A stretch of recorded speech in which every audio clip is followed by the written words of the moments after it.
Bonsoir à tous et bienvenue dans le journal. Voici les titres.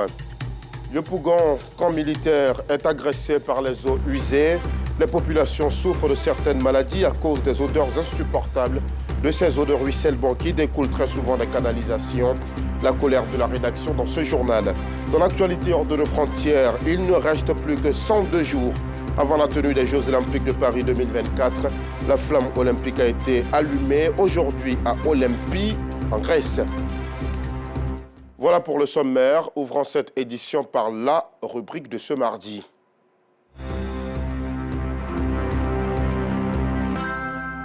Rendons-nous à Yopougon, où le quartier camp militaire est sous la menace des eaux usées. Le quartier devient invivable avec les nombreuses odeurs fétides et nauséabondes. C'est qu'au camp militaire, les canalisations sont dans un état de dégradation très avancé, ce qui expose les populations au cas de maladie. Mais ce triste décor n'empêche pas les commerçants d'exercer leurs activités dans ces lieux infectés. La nourriture est même vendue au milieu de ces eaux usées qui ruissellent. Le 19h30 situe la responsabilité dans un carton rouge signé Justin Kwasi et par Gasso Reconnaît de Madongui. Votre attention, s'il vous plaît. Chut. Ici, Homer. Bienvenue. Bienvenue à Yopougon. Yopougon, camp militaire. Et oui, bienvenue dans la cité de l'insalubrité, de la puanteur, la cité de la maladie et du « je m'en fous ». Bien sûr qu'ici, on s'en fout des eaux usées. On s'en fout de cette eau de couleur verdâtre, sale et puante. Cette eau fétide, visible ici sur cette voie, porte d'entrée du quartier. Regardez ces eaux usées qui dégagent une odeur nauséabonde et désagréable. Des eaux polluées, remplies de déchets. En tout cas, pour ceux qui ont toujours su et cru que l'eau est incolore et inodore, eh bien, vous êtes servis. Cette eau a bel et bien une couleur. Elle est verte, d'un vert sale, un vert malpropre, un vert crasseux et dégoûtant. Bref, nous avons en face de nous, en plein cœur d'une commune du district autonome d'Abidjan, Yopougon la Belle, Yopougon la Coquette, une eau dangereuse, une tueuse silencieuse. Il y a du poison ici. Franchement, on ne vit pas bien. Moi-même, je suis assise dans l'eau de caca depuis le matin. Les enfants tombent toujours malades, on les envoie à l'hôpital parce qu'on ne respire pas bien. On n'arrive pas à bien dormir à cause des odeurs, l'eau sale qui reste ici. Ici, difficile, voire impossible de faire la différence entre la boue et les excréments humains. Oui, difficile. Quand on regarde bien, mesdames et messieurs les riverains, quand on regarde bien, n'est-ce pas là vos déchets provenant de vos latrines qui traînent sur cette voie? Question. Alors, cette eau verdâtre, nauséabonde et infectée, disons-le tout net, et sans faux fuyant, est bel et bien la conséquence de vos regards remplis, pleins et bouchés. Ce, depuis des années. Et comme vous êtes en conflit, en belligérance, en guerre, en palabre avec la propreté, la salubrité et l'hygiène, vous ne vous gênez pas de vendre même la nourriture là, à côté de cette eau sale. Écoutez, même si vous ne vous souciez pas de votre santé, ayez du chagrin, ayez de la peine, ayez pitié pour ces pauvres citoyens qui achètent et consomment vos poissons, vos légumes, votre bouillie et beignet. Ayez pitié d'eux et ayez peur des microbes qui circulent dans le secteur. Quand l'eau remplit bien, ça arrive jusqu'à là où je vends.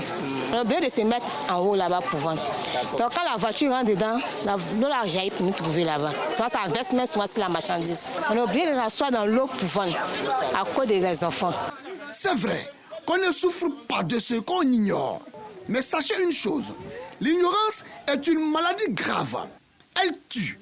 Mesdames, c'est bien de vous qu'il s'agit, oui, vous. Dites-nous, êtes-vous obligés de vendre là, à proximité de ces eaux usées?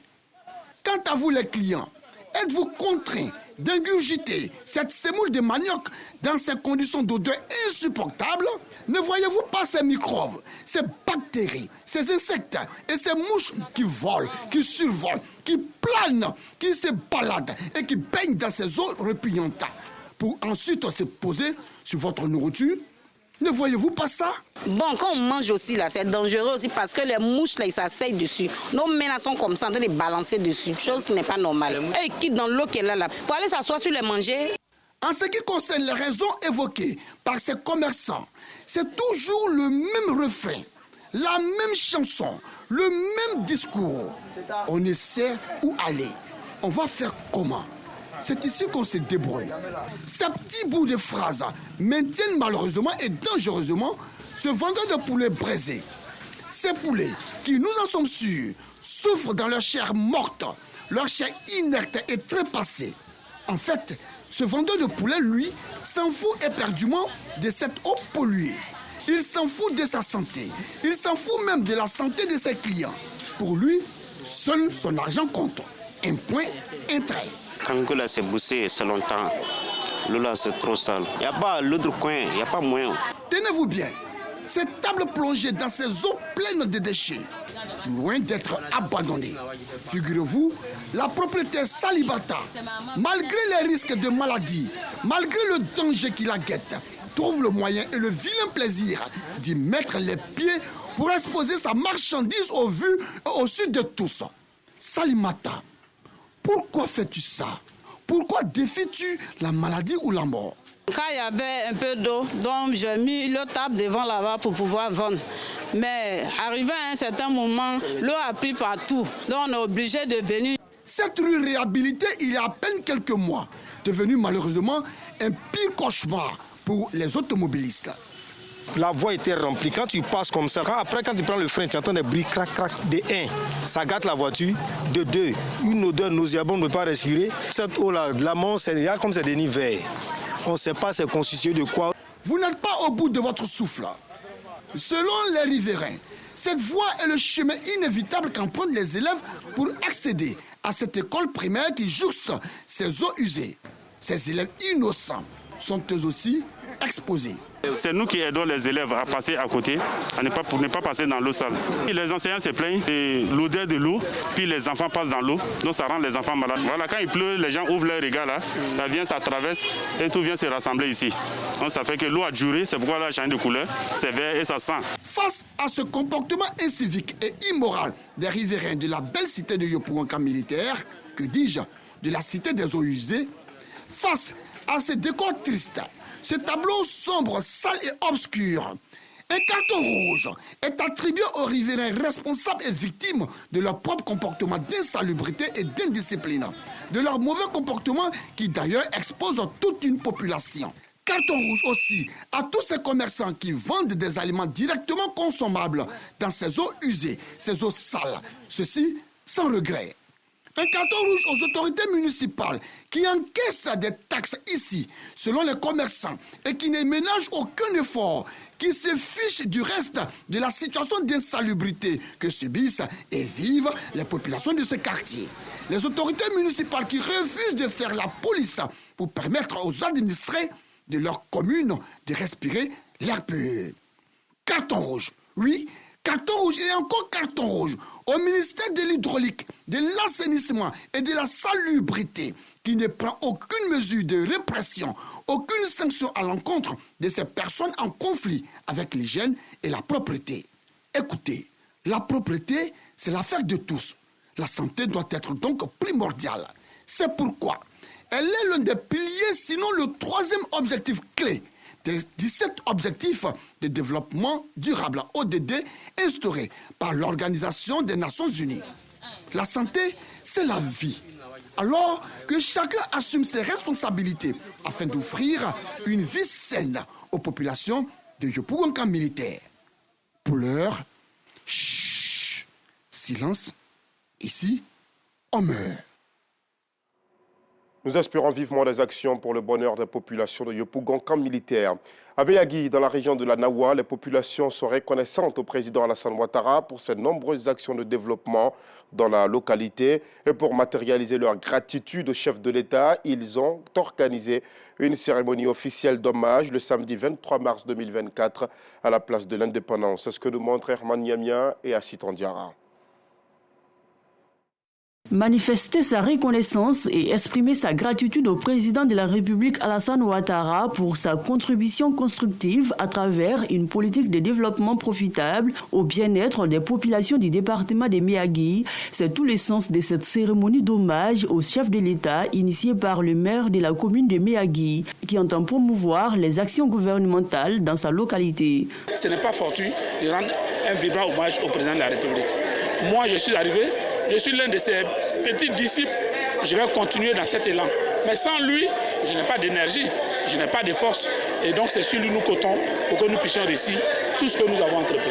Heureuse, la population a également salué la politique de développement du premier citoyen ivoirien Alassane Ouattara, mais se réjouissent aussi du progrès fulgurant de la Côte d'Ivoire. J'apprécie le travail fait par le président de la République de Côte d'Ivoire et c'est pour cela que je suis venu soutenir un de ses collaborateurs, le maire de Miyagi, ce matin, pour encore les féliciter, l'encourager à faire davantage.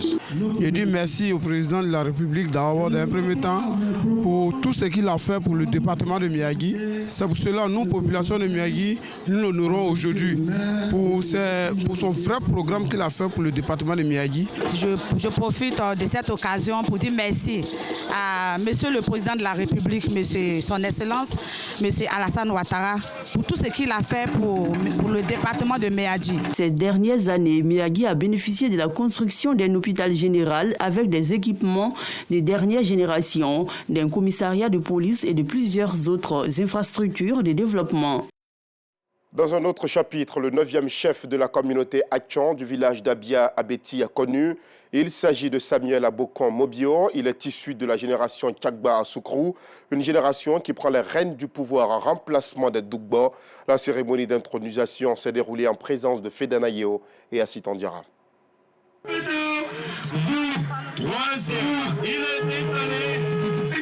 Ce cérémonial marque officiellement l'intronisation de l'honorable Mobio Abokon Samuel en qualité de 9e chef du village d'Abia Abeti, appartenant à la génération Tchagba à Soukrou.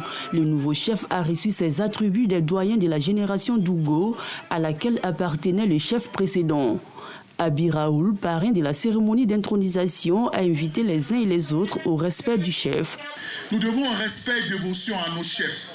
C'est pour cela qu'un pays ébrié, un chef futile, jeune, on l'appelle Nana pour lui donner le respect qu'il faut. Aujourd'hui, Samuel Abokon, qui est mon jeune frère de très loin, nous sommes à une génération entre nous.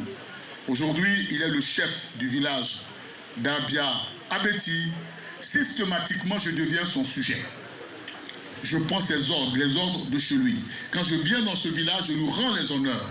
Il est dorénavant le chef de tout le village. Le chef de village, c'est votre émanation. C'est votre choix. C'est vous qui décidez.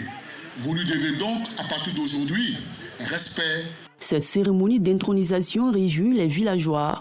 Nous avons choisi pour la destinée de notre village une nouvelle tête, un nouvel homme autour duquel une équipe s'est greffée pour conduire au bonheur et puis au progrès de notre village. Il faut d'abord rendre gloire à Dieu parce que après nos anciens, nos dévanciers, la génération Dougbo, les Tchagba que nous sommes avons pris le pouvoir.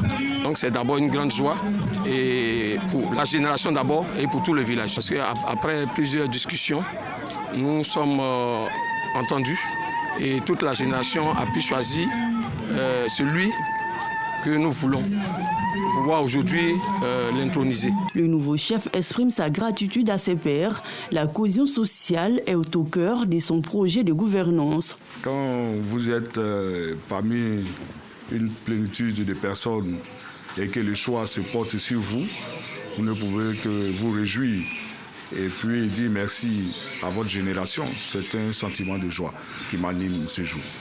Je pense qu'il y a un temps pour faire, comme on le dit, la guerre, il y a un temps pour faire la paix. Le temps de la paix est arrivé. Le temps de la cohésion sociale est arrivé. Le temps est arrivé où toutes les filles et les fils du village doivent se mettre main dans la main afin de bâtir ce beau village. La cérémonie a été rythmée par des sonorités Atchan et danses guerrières. En religion, l'église Centre Chrétien Carmel a récemment inauguré un nouveau temple de prière à Cocody-les-Perles. La cérémonie a été marquée par un culte de louange et d'adoration. L'événement a bénéficié du soutien de plusieurs fidèles chrétiens et guides religieux. C'est ce que nous montre Justin Kwasi et Assit Andiara.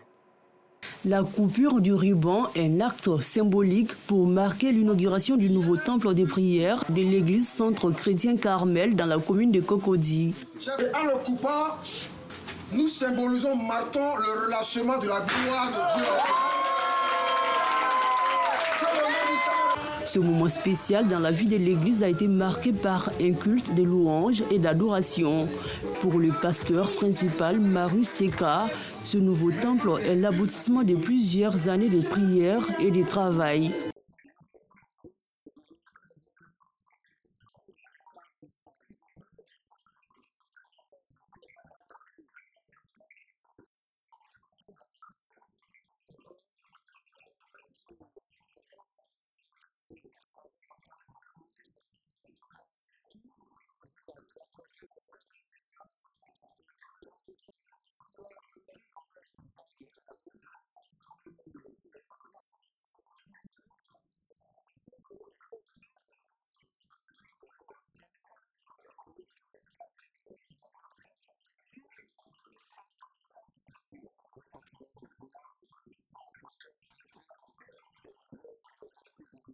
Fidèles et hommes de Dieu venus soutenir l'initiative ne boudent pas leur joie.